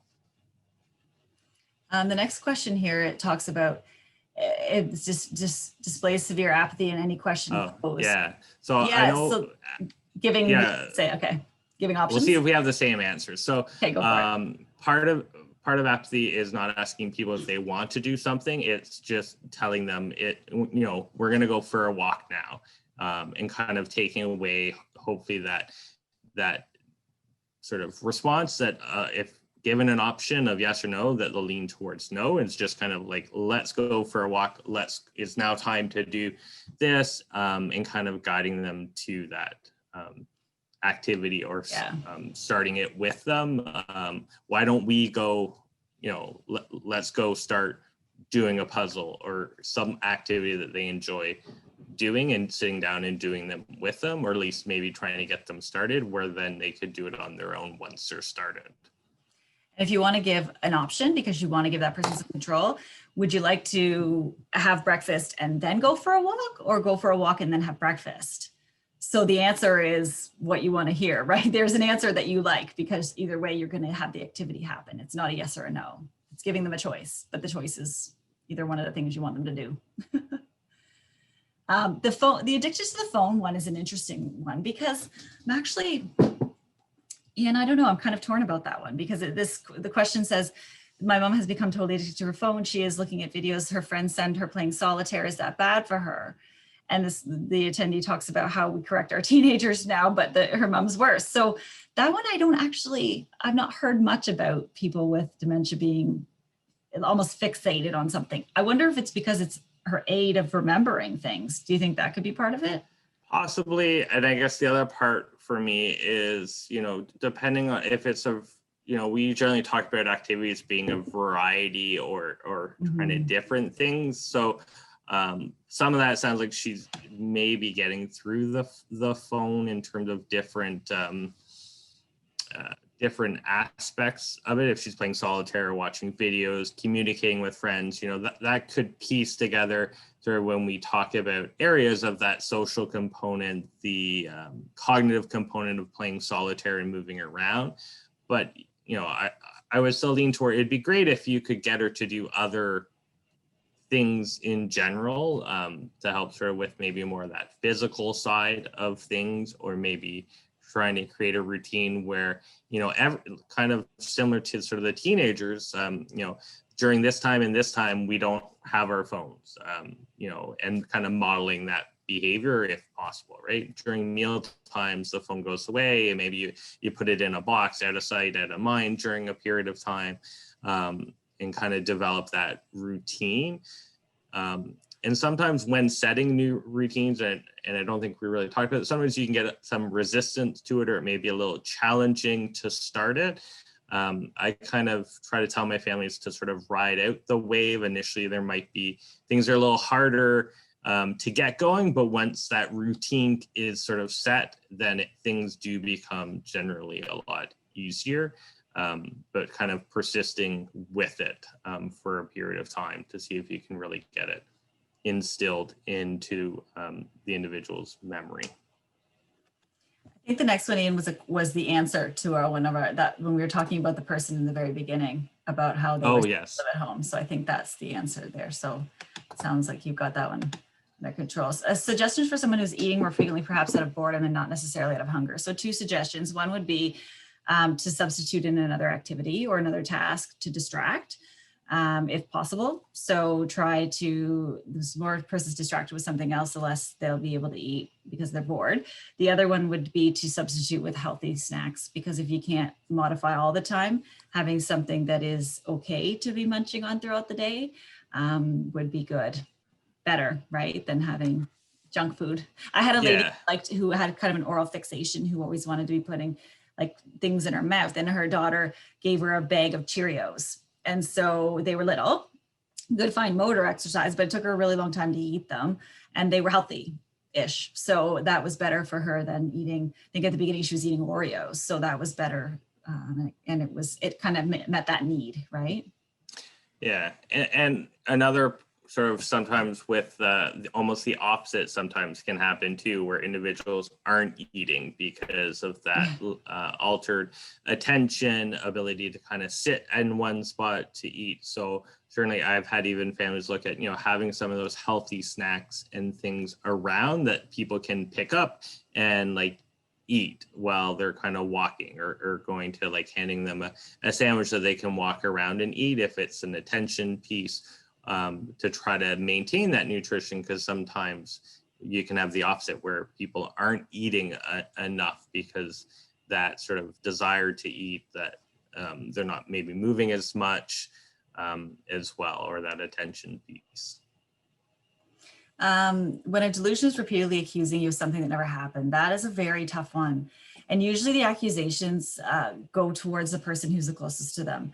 So it's usually my spouse or my daughter, or someone is stealing my money, or they've stolen my jewelry. It's very, very challenging. That one is, if behavioral strategies with that one aren't working, I mean, in terms of behavioral strategies would be to show the person that you found the item, which again is hard, because if the person with dementia is hiding the item because they don't want it to be stolen, then you may not be able to find it to show them that it's here.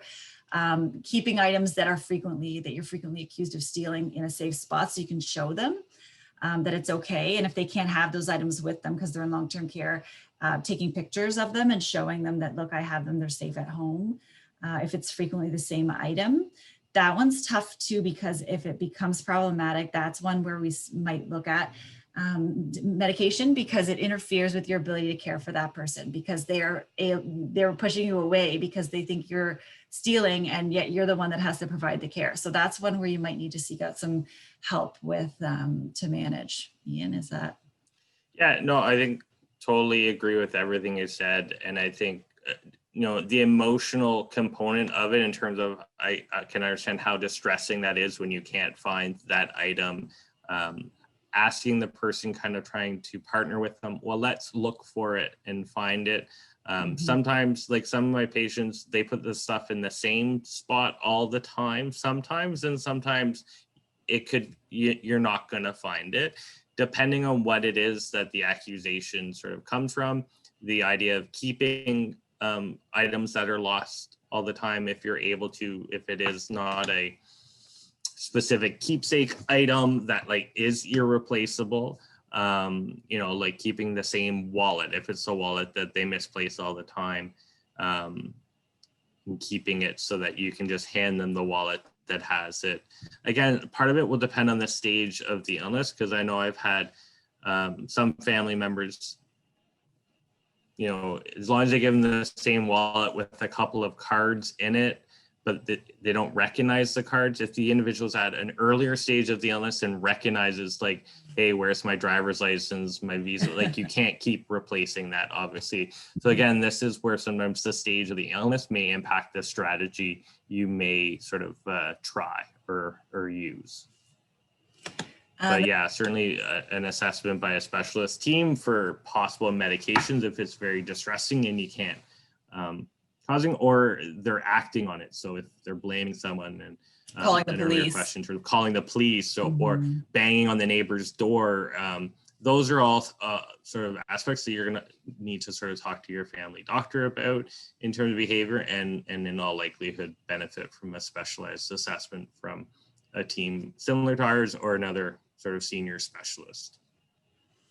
The next question says, should strategies be discussed in front of the person who will cause harm? So I think meaning in terms of like strategizing about how to manage when the person with dementia is kind of listening in, is that, or talking about diagnosis and next steps? I'm wondering if that's what this person's referring to. Yeah. In that case, it's a tough one. Usually if our program is visiting, we used to visit homes, which was the best day of my life, and now we don't ever go anywhere.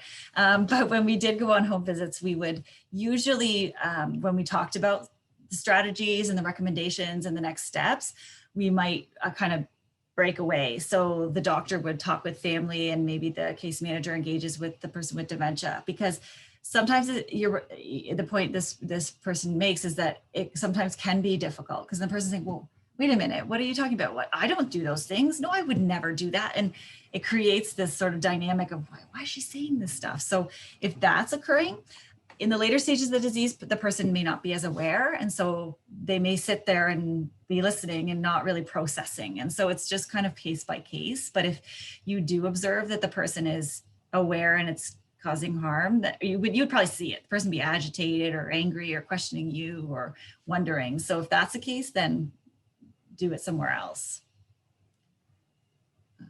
Okay, there's a chat. How exciting. Okay, perfect. Last question. So, okay, wonderful. So I don't think there's any more questions. So it looks like Sandy will wrap it up for us. Thanks, Sandy. So I'll stop sharing.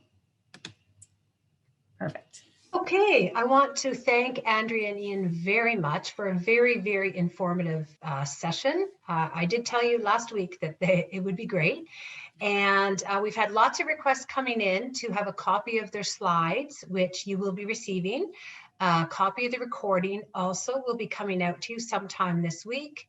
I can't guarantee the timeline for that, but we will try and make it by the end of this week. There's also been a request for the sleep tips. If I can, we'll get that attached. It is embedded in the slide deck, so you should be able to click on the link there, but we'll see if we can pull it out. I also want to mention that it's really important that the persons with dementia have activities to do. Acclaim Health, we do have 5-day programs, which and through the day programs, we've created a web page for persons who aren't necessarily in the day program, but anybody, such as your relatives, can take part in the activities online. So what we've got is we've got a YouTube channel with a number of videos. So if you go to our Acclaim Health website, and if I were more technologically savvy, I would try this, but maybe I'll see if I can get Ian to do it. Ian, you look like you're, I'm going to ask you, can you pull up Acclaim Health website? And at the top right, you'll see a category on the bar that says current clients. And if you can pull that up for me, we'll show you where to access these activities.